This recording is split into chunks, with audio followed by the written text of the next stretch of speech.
एक समय की बात है, श्री कृष्ण अपने कुछ दोस्तों के साथ यमुना किनारे पिट्ठू खेल रहे होते हैं। अब पिट्ठू में आपने देखा ना, पत्थर मारते हैं। अब वहां पे सारे जो दोस्त होते हैं बड़े नटखट होते हैं, और उनमें से एक दोस्त क्या देखता है कि वहां से एक औरत गुजर रही है और उस औरत के हाथ में एक बहुत आकर्षक सा मटका है। वो औरत के साथ उसका पति भी होता है, उसका बेटा भी होता है, और वो वहां से गुजर रहे होते हैं। पर जो दोस्त होता है बड़ा नटखट होता है, उसके हाथ में पत्थर तो होता ही है, तो वो पत्थर को फेंक के मारता है मटके पे उस औरत को छेड़ने के लिए। पर जब वो पत्थर मारता है तो पत्थर की चोट से मटके में दरार आ जाती है, मटका टूट जाता है। अब वो औरत ही देखते ही कि मटका टूट गया मेरा, वो आग बबूला हो जाती है और भागी भागी उन सारे बच्चों के पास आके खड़ी हो जाती है और बोलती है कि किसने तोड़ा है मेरा मटका, जल्दी से बता दो वरना मैं तुम सबको दंड दूंगी। अब सारे बच्चे घबरा जाते हैं, पर जो श्री कृष्ण होते हैं वो किसी पर दोष ना आए, किसी को दंड ना मिले, वो खुद सामने आ जाते हैं और बोलते हैं कि मैया सारा दोष मेरा है, मैंने ही पत्थर मारा था। अब कृष्ण जी जब सामने आ जाते हैं तो सारे दोस्त बिल्कुल आश्चर्यचकित हो जाते हैं कि कृष्ण जी की गलती भी नहीं है, तब भी वो आगे आ गए। अब वो जो औरत होती है बहुत तेज से चिल्लाने लगती है श्री कृष्ण के ऊपर कि जैसे पता नहीं अब क्या करेगी। तो भागी भागी वहां पे यशोदा माँ भी आ जाती हैं, नंदलाल जी भी आ जाते हैं, और यशोदा माँ आके पूछती हैं कि भाई क्या हुआ। तो वो कहती है औरत कि आप देखिए आपके बेटे ने मेरा मटका तोड़ दिया। अब यशोदा माँ बोलती हैं कि मेरे बेटे से भूल हो गई, आपका मटका टूट गया, इस एक मटके के बदले में मैं आपको 2 मटके दे देती हूँ, आप कृपा करके शांत हो जाइए और मेरे बेटे को माफ कर दीजिए। अब वो औरत कहती है ऐसे कैसे माफ कर दूं, मेरा मटका टूट गया, ये कोई आम मटका थोड़ी था, ये तो जादुई मटका था। अब वो औरत लालची हो जाती है। अब जब उसे 2 मटके मिल रहे होते हैं वो लालची हो जाती है। अब यशोदा माँ हैरान हो जाती है कि जादुई मटका था, अब मैं क्या करूं। तो नंदलाल जी पीछे से बोलते हैं हमसे भूल हो गई, हमारे बेटे से भूल हो गई, आप कृपया करके हमें माफ कर दीजिए। आपका जो मटका है बेशक बहुत कीमती होगा, अब हमारे से भूल तो हो ही चुकी है, हमारे बेटे से भूल हो ही चुकी है, हम आपको इस जादुई मटके की जगह एक सोने का मटका बनवा कर दे देंगे। अब जैसे ही वो औरत सुनती है सोने का मटका, जरूर ये बहुत अमीर लोग होंगे, तो ये सोने का मटका देने के लिए तैयार हो गए हैं। तो वो मानती नहीं, वो कहती है एक सोने के मटके से क्या होगा, एक मटके में तो कुछ भी नहीं होगा, ये तो मेरा जादुई मटका था। अब नंदलाल जी फिर हैरान हो जाते हैं कि अब क्या करें। तो वो औरत को बोलते हैं कि आप एक की जगह हमसे 2 सोने के मटके ले लीजिएगा, हम आपको 2 सोने के मटके बनवा कर दे देंगे, आप कृपया करके हमारे बेटे को माफ कर दीजिए।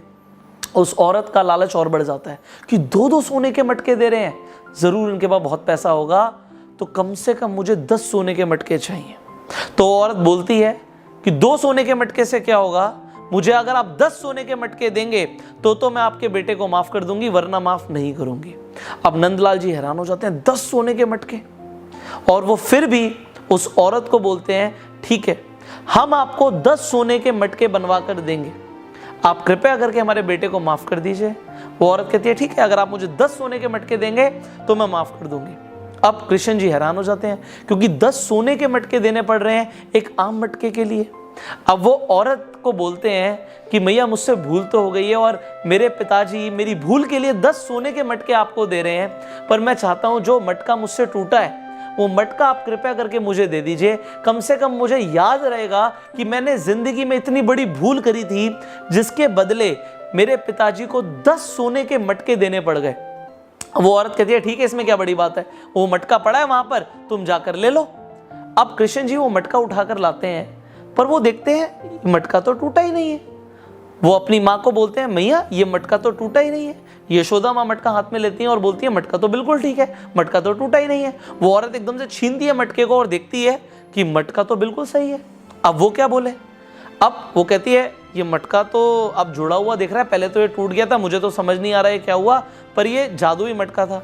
तो इस बात पर श्री कृष्ण कहते हैं अच्छा जादुई मटका था तभी तो अपने आप को इसने जोड़ लिया, अपने आप जुड़ गया, टूटा होगा पर जादुई है इसलिए इसने अपने आप को जोड़ लिया। अब वो औरत कहती है ऐसे कैसे, अगर ये जादुई मटका बिल्कुल सही काम करेगा तभी मैं तुम्हें माफ करूंगी। यशोदा माँ बोलती है मतलब, वो कहती है मैं इस मटके से जो मांगती थी वो मुझे मिल जाता था, अगर ये अभी भी काम कर रहा है तो इसका मतलब है मटका बिल्कुल सही है, वरना मेरा मटका खराब हो गया। तो श्री कृष्ण बोलते हैं मांग कर देख लीजिए। तो उस जादुई मटके को बोलती है वो औरत कि हे जादुई मटके, मुझे सोने के 2 कंगन दे दे। अब थोड़ी देर में क्या होता है, उस मटके के अंदर कुछ रोशनी सी होती है, वो औरत हाथ डालती है तो उसमें 2 सोने के कंगन आ जाते हैं। वो औरत कहती है अरे ये तो काम कर रहा है। अंदर ही अंदर मन में सोच रही होती है कि ये तो आम मटका था, जादुई मटका कैसे बन गया।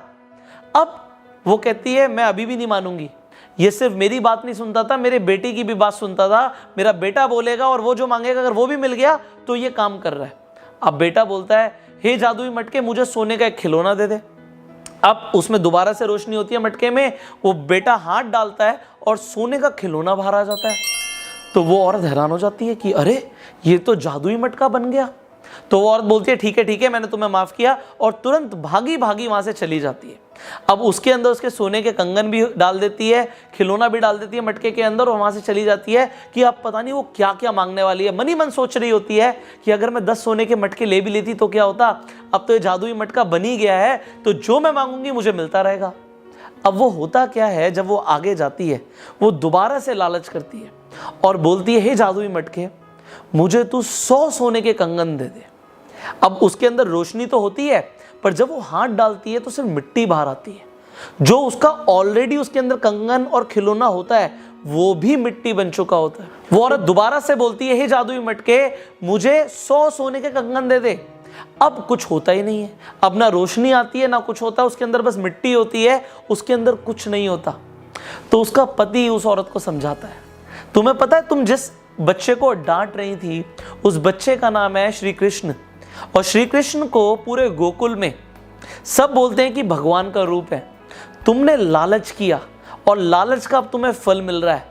क्योंकि तुमने लालच किया इसलिए सब कुछ मिट्टी हो गया। वहां पर तुम्हें जब 1 सोने का मटका मिल रहा था तो वही ले लेती, तुझे लालच करने की क्या जरूरत थी। अगर आपको भी ऐसा लगता है कि हमें जिंदगी में लालच नहीं करना चाहिए तो आप नीचे कमेंट करके जरूर बताइए, क्योंकि आपके कमेंट्स लोग पढ़ते हैं और उन्हें भी समझ आएगा कि लालच नहीं करना चाहिए। क्योंकि बहुत सारे लोग हैं कि उन्हें जिंदगी में बहुत कुछ मिल रहा है पर उसके बाद भी वो बोलते हैं और चाहिए और चाहिए। तो अगर आपको लगता है कि लालच नहीं करना चाहिए तो नीचे कमेंट करके बताइए।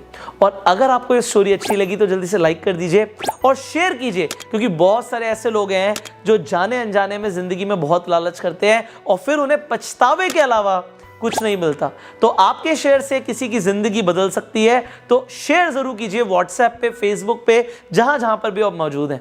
एंड फाइनली मैं आपको बताना चाहता हूं कि इस चैनल पे लगातार इस तरीके की इंस्पिरेशनल स्टोरीज आती रहती हैं, तो इस चैनल को अभी के अभी सब्सक्राइब कीजिए, नोटिफिकेशन बेल पे क्लिक कीजिए कि ऐसी एक भी इंस्पिरेशनल वीडियो आप मिस ना करें।